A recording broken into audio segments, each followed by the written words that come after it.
Madame la présidente, madame la ministre, monsieur le président de la commission des finances, mes chers collègues, cette mission budgétaire me fait penser à une chanson de Barbara. Vous savez, à chaque fois, on recommence le chemin, on recommence la même chose, on recommence les mêmes explications chaque année, et on ne voit pas beaucoup les marges de progrès.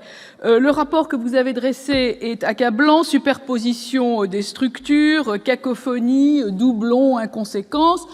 Business France est une petite éclaircie dans la nuit, pas assez dotée. On vous proposera d'ailleurs quelques amendements.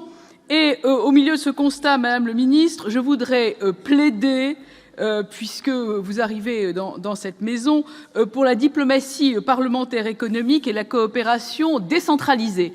Nous sommes nombreux ici à bien connaître nos territoires, évidemment, mais aussi à bien connaître des pays étrangers, qui la Chine, qui les pays du Golfe, l'Iran ou le Caucase, et à avoir noué pendant des années des liens avec les secteurs économiques et créé des synergies. Nous connaissons, je l'ai dit, les territoires, nous connaissons les acteurs, nous savons les mettre en relation. Le service de coopération décentralisée doit être au cœur des dynamiques de notre commerce extérieur. Il y a quelques années, notre collègue Jean-Claude Perronnet avait fait un petit inventaire.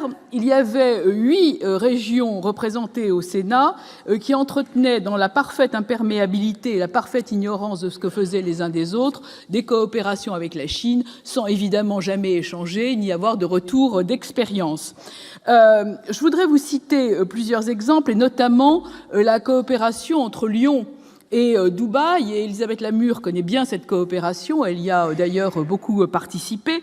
C'est une coopération décentralisée qui a permis, outre l'établissement d'une ligne directe d'avion entre Lyon et Dubaï, évidemment un volant d'affaires extrêmement important. On ne doit cette réussite qu'au territoire, la Chambre de commerce et les élus. C'est une réussite tout à fait remarquable. Il y a quelques années, Madame Brick, qui vous précédait à ce poste, avait tenté de calquer sur l'ensemble des régions le modèle de l'agence d'attractivité de l'Alsace, qui est aussi une agence qui fonctionne très bien.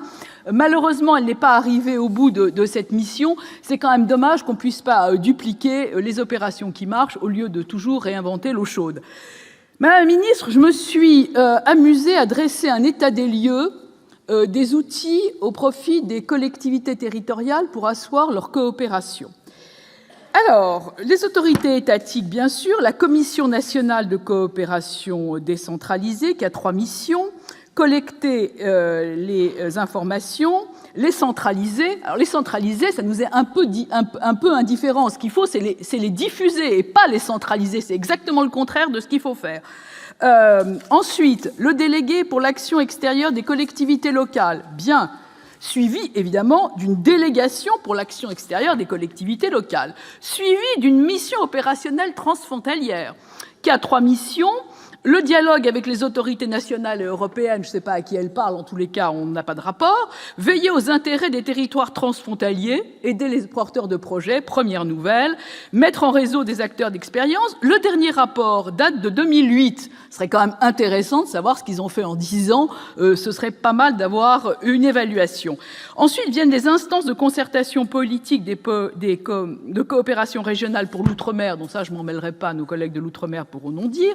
Puis l'association des maires, des départements, puis le Conseil des communes et des régions d'Europe, puis des moyens financiers, des cofinancements multiples et variés, un programme formidable qui s'appelle NUTS, alors je ne sais pas s'il est très opérationnel ou pas, puis des programmes de coopération territoriale, France-Espagne-Andorre, France-Belgique, les 2 mers, le Rhin supérieur, l'Angleterre, la Grande Région, l'espace alpin, l'espace atlantique, les espaces méditerranéens, etc. Puis les fonds d'urgence humanitaire, puis les politiques de développement, puis le Conseil de l'Europe, puis les instruments de cohésion territoriale. Je m'arrêterai là parce que d'abord j'ai plus le temps, et je voudrais aussi vous dire, Et je voudrais aussi vous dire que pour en finir, Madame le ministre, il faudrait quand même que vous confiez à des parlementaires une mission pour pouvoir vous faire un état des lieux, avoir un guichet unique, un peu d'évaluation de tous ces outils, parce que franchement, diviser nos forces, c'est absolument plus acceptable dans l'état de notre économie. Nous sommes franchement là dans l'inefficacité absolue dans la division des compétences, et c'est quand même extrêmement dommage. Le Sénat est quand même l'endroit idéal pour la coopération décentralisée. Nous connaissons nos territoires, nous connaissons les acteurs, nous sommes absolument partis à l'équipe France, qui doit être évidemment régie par l'ambassadeur. Nous avons la France et son rayonnement en partage, et il serait grand temps de mettre de l'ordre dans la maison. Merci, chers collègues.